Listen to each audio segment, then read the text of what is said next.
Hi, everyone. I'm Christina Hardikainen, Director of Learning Programs at IC Agile, and I'm here with Marc Merrill, the co-founder, co-chairman, and co-CEO of Riot Games. Thanks so much, Marc, for joining us today. Thank you for having me. It's great to be here with you guys. So, Riot Games has over 2,500 employees in more than 20 offices across the globe. How did the pandemic affect you at the start of things? Well, the pandemic, I think, had a significant impact on us, just like it has for the vast majority of businesses around the world. I think we are fortunate relative to many other companies in that we develop, publish, and service online games, and so both from a development standpoint in terms of the creation of our products and servicing our products, as well as the ability for our customers to actually access these products, both of those things were able to remain true while we were responding to the pandemic. And so it's had a variety of impacts on us, though. In early March, when the pandemic really started hitting the United States, within about a week, we were able to transition about 98% of our employees to working from home. Prior to that, in our Hong Kong and Shanghai offices and in Korea and whatnot, as the pandemic was hitting in Asia, we had already transitioned most of our employees to working from home. We had a couple different priorities where, at first we really were focused on employee safety and ensuring that, we were adhering to all the local government guidelines and regulations and that our employees would be safe, especially as everybody was learning more about how impactful this pandemic would be. And then we continued to really focus on business continuity and trying to ensure that we could continue to operate, keep the service up, and some ongoing development. We really then tried to focus on employee well-being, and then over time, as we adjusted, tried to focus on team effectiveness, figuring out where are we struggling, where how can we do a better job of supporting our efforts, and we've had mixed results. I think it's the pandemic has slowed down a lot of our ongoing development, in particular development that requires heavy iteration and creativity and a lot of back and forth. It's very hard for us to onboard new employees. But again, engineers or certain artists that are able to just focus for a long period of time, and some of that having less meetings and things like that has been a boost for us in a lot of ways also. And so I think it's been a mixed bag, and we're grateful that we haven't been more negatively impacted. And so then we also tried to figure out how else can we help our local community, how can we give back, provide philanthropy and support for frontline health workers and people that are affected all over the world. Fantastic. So what were you able to do for those frontline health workers and the folks being impacted? So we've donated about $4 million worldwide to health efforts to combat COVID. And we also helped source hundreds of thousands of masks, identified masks that were, had a severe shortage from China, sort of directly sourcing, working with our parent company, which is one of the largest technology companies in the world. It's the largest tech company in China. It's called Tencent. And, because of our existing relationships there, we're able to help try to find supplies and get them to various places in the United States, and in particular in Los Angeles, that needed extra supplies. Wonderful. So when you co-founded Riot, you set out to be the most player-centric focused gaming company in the world. And so how has that focus played out here in your strategy as a company and in your response to the COVID-19 pandemic?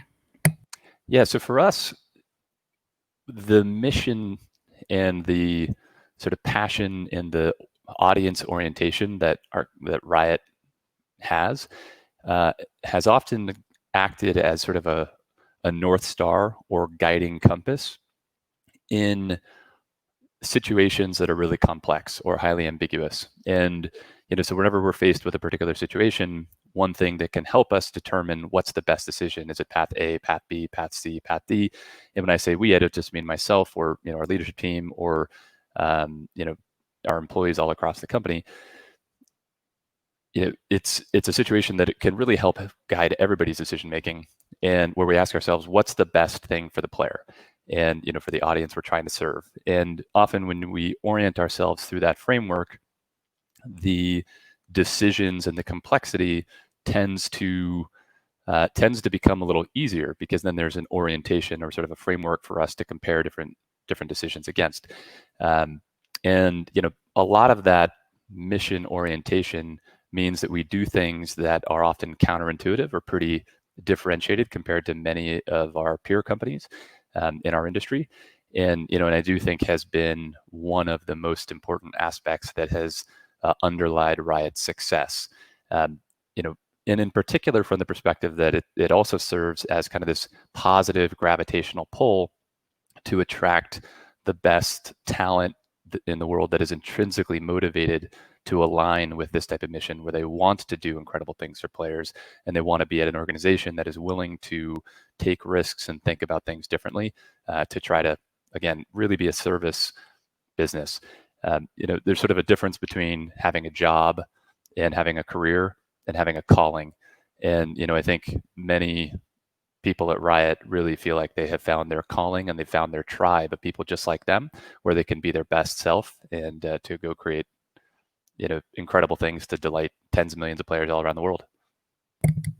Great. And you talked about, how Riot takes some of those big risks. And one of those sort of big, bold moves that you all took was launching a chart-topping pop sensation in the band KDA. So how does that strategic agility, how does that muscle memory that you've all built in to your organization to be so focused on player centricity allow you to respond and to take these big, bold risks? Yeah, so KDA was a really interesting challenge. And so KDA stands for kills, deaths, and assists. It's the stats in the game. And to summarize a little bit about what we did, so League of Legends is one of the largest online multiplayer games in the world. We have about 100 million players playing it every month. About 30 million players a day, and probably 8.5 million players playing it right now around the world. And we also run esports leagues. So think the NBA, NFL, etc. League of Legends is the largest esport in the world. And we have a tournament where all of these leagues are going on. They have regular seasons. And then the top teams from each regular league at the end of the season go to essentially a 5-week-long World Cup tournament. And it's kind of like a combination of March Madness and the World Cup. It's incredibly exciting. And at the World Championship Finals, which in 2018 we did in Incheon in Korea, we had, we sort of rotate where we do our World Championship every year. We've been in the Bird's Nest, we've been in the Staples Center, Mercedes-Benz Arena in Berlin. Here we're in the World Cup arena. Actually, I guess that was in 2014 in Seoul, and in 2018 we were outside of Incheon, and it was amazing because we had 100 million people watching people play League of Legends live, these incredible teams. But prior to the start of the games, we do an opening ceremony. And in this opening ceremony, because we're in Korea, we decided to create a virtual band. So where we have characters in the game, and we turned those characters from their normal version into pop stars, where they had the same personality, same look, but in a different outfit. And then we hired performers, and our internal music composition team created a song that was a K-pop song that was half English, half Korean. And we created a music video with it that has now had over 1 billion views around the world. And then we had them perform live in front of this audience. And the song absolutely blew up. It became the #1, Billboard most downloaded song of the year.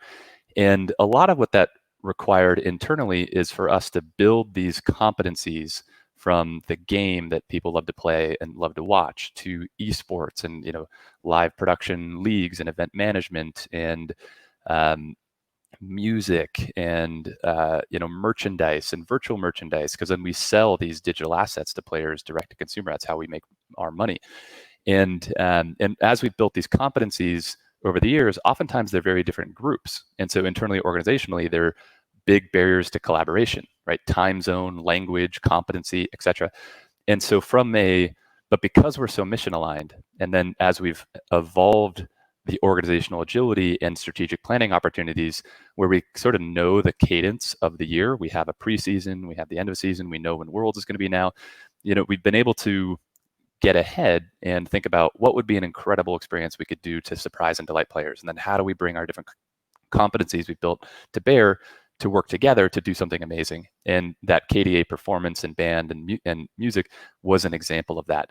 But it really requires excellent teams all around the world, that are willing to sort of collaborate with lots of other teams, and oftentimes sort of supersede their own interests or budget and P&L and short-term goals and things like that to work towards this longer-term ambiguous idea that sometimes is a fragile idea and may not work and whatnot. And so that really requires a culture and a leadership mindset from and a mindset with our employees all around the world, where they're willing to sort of align behind a vision and then find ways to get something to come together, always knowing that something may not.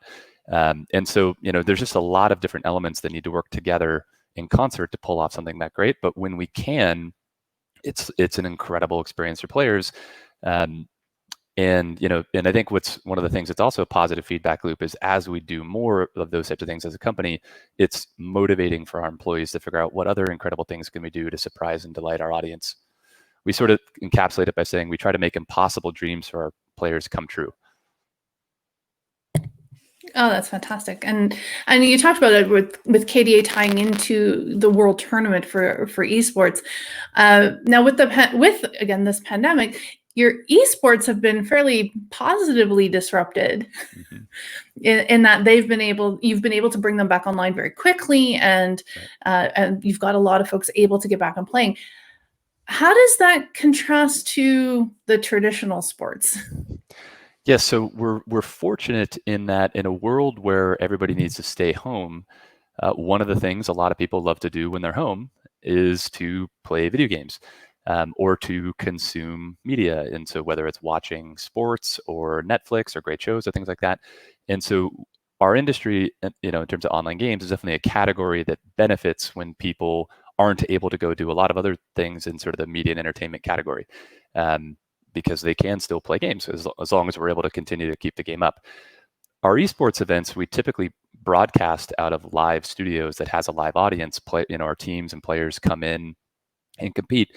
And so one of the things that we were trying to figure out once the pandemic hit is there a way for us to still do remote broadcast, to have the season continue, to have players continue to play against each other, and have our audience watch, even though we're going to do it remotely from home, without all of our sophisticated equipment and optimal bandwidth, and you have to relying on the internet more, and a lot of interesting complexity to navigate there.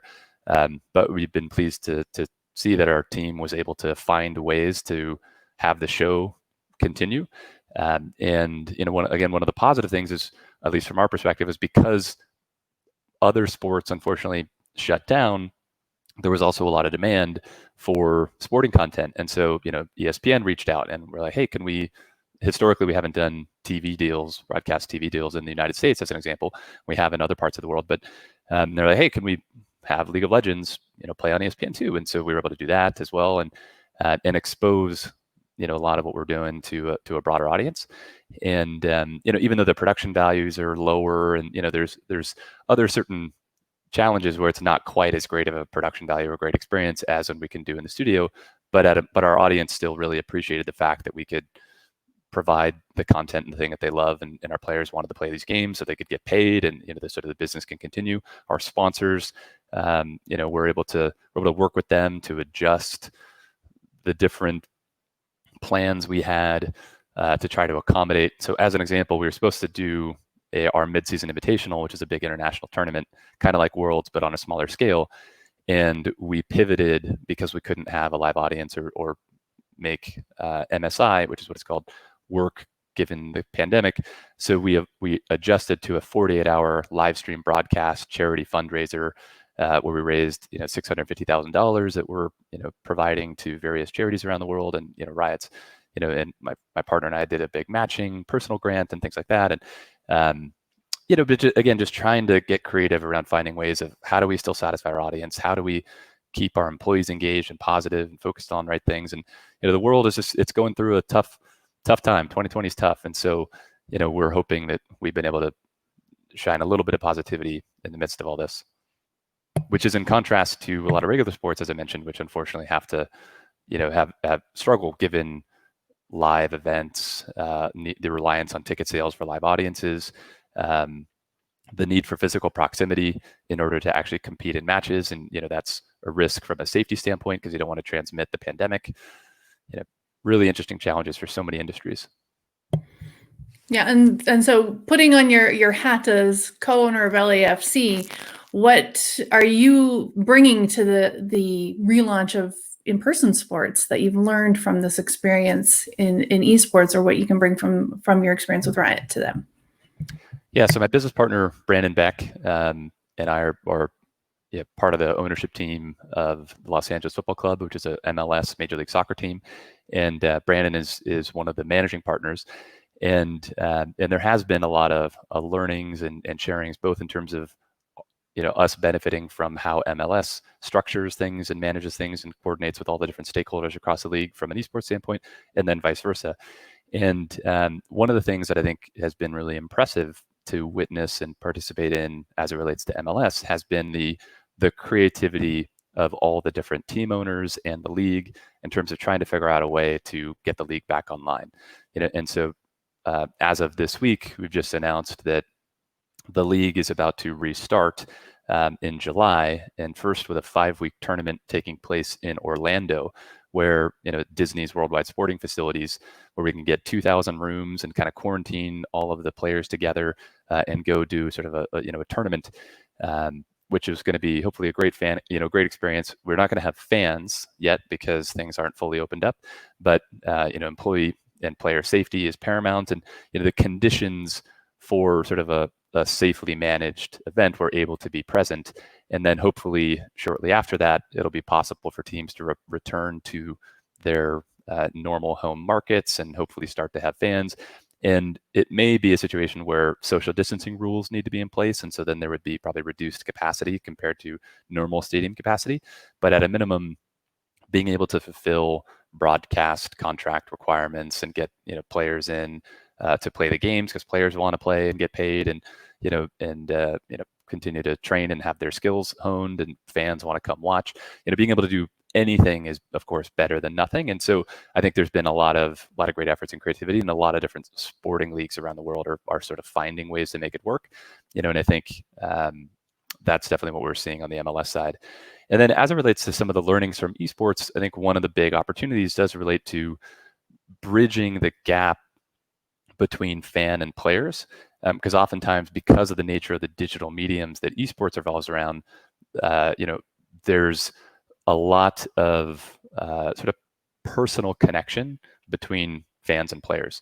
And so there's because streaming, where players will broadcast their own practice time, via Twitch or various other streaming platforms, and then their fans will tune in and watch them play.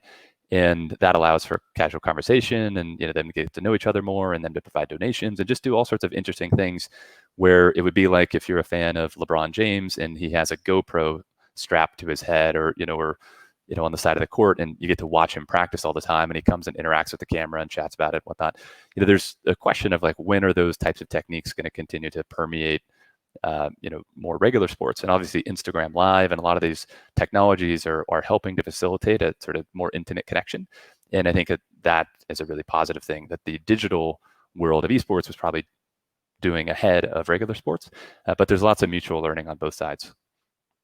Yeah, fantastic. And we've seen a little bit of that in the NHL with their All-Star game, where they've got players mic'd up as they're playing through, and you get they've had the goalies calling the game, doing a play-by-play from the crease, and so that does make for a really interesting experience for a fan, right? To be connected right into the game in that way. Mm-hmm. So what have you learned or experienced during this crisis that you're going to carry forward as we start returning to normal-ish operations?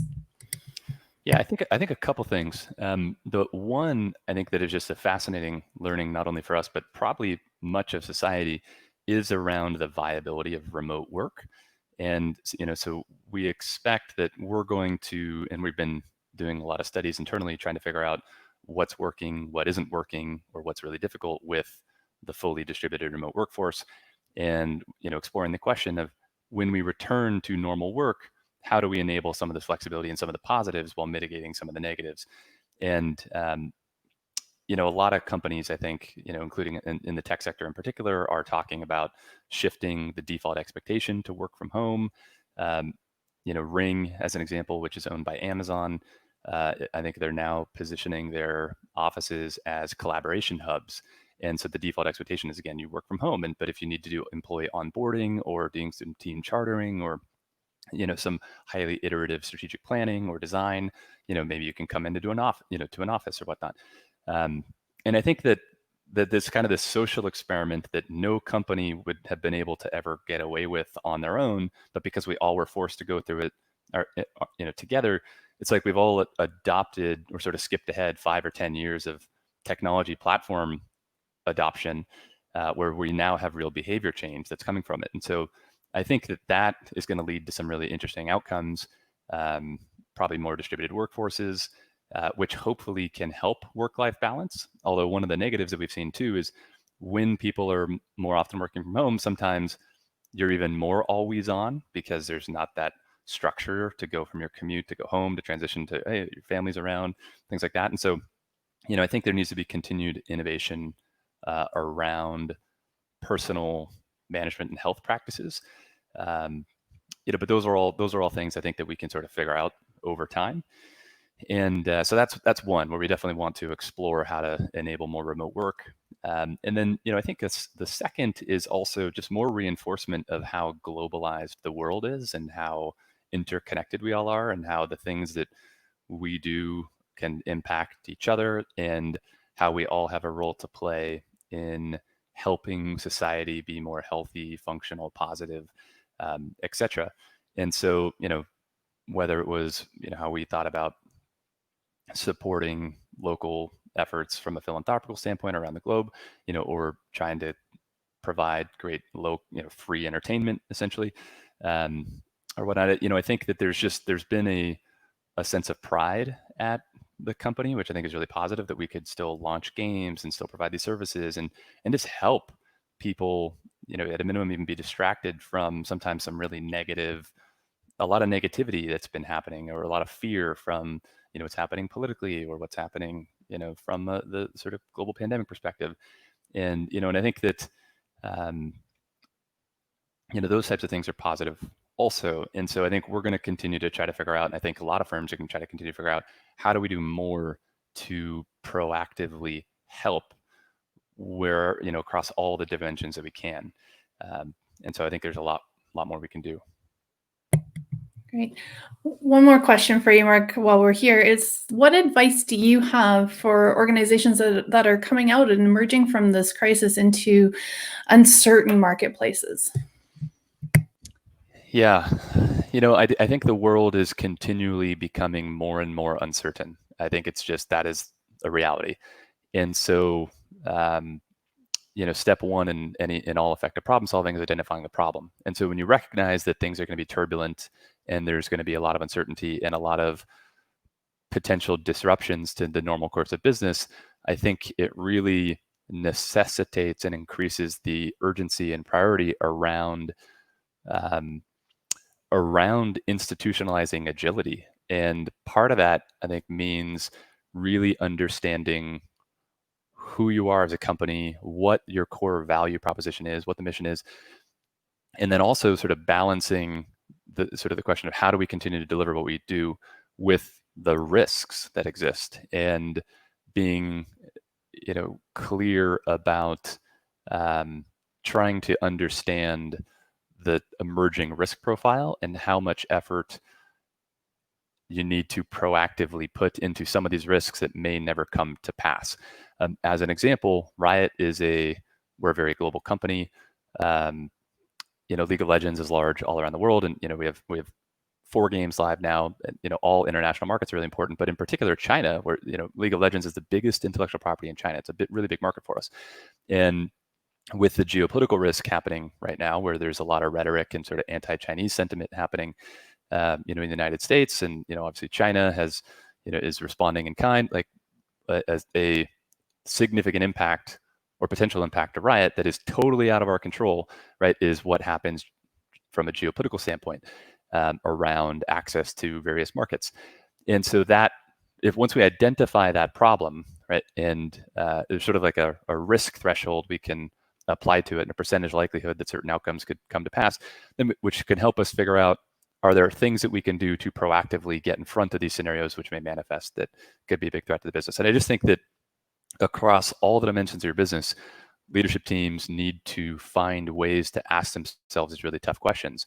Is our distribution model at risk? Are our employees at risk to some particular way? Is our business continuity at risk because of some of these black swan events that could happen? What are those, and what would we do in disaster scenarios? And just being, having, the more you plan, the more you'll be able to react more effectively. And that isn't to say that the plan will be perfect, but I think the aspect of planning itself is absolutely critical to being able to respond effectively when some of these big crises occur or big dynamic changes in the marketplace occur. And so I think we're trying to double down as an organization around those types of things to try to prepare ourselves for the unknowable events that'll likely continue in the future. Great. Thanks so much, Marc. This has been incredibly insightful and a lot of fun chatting with you today. Thanks for having me.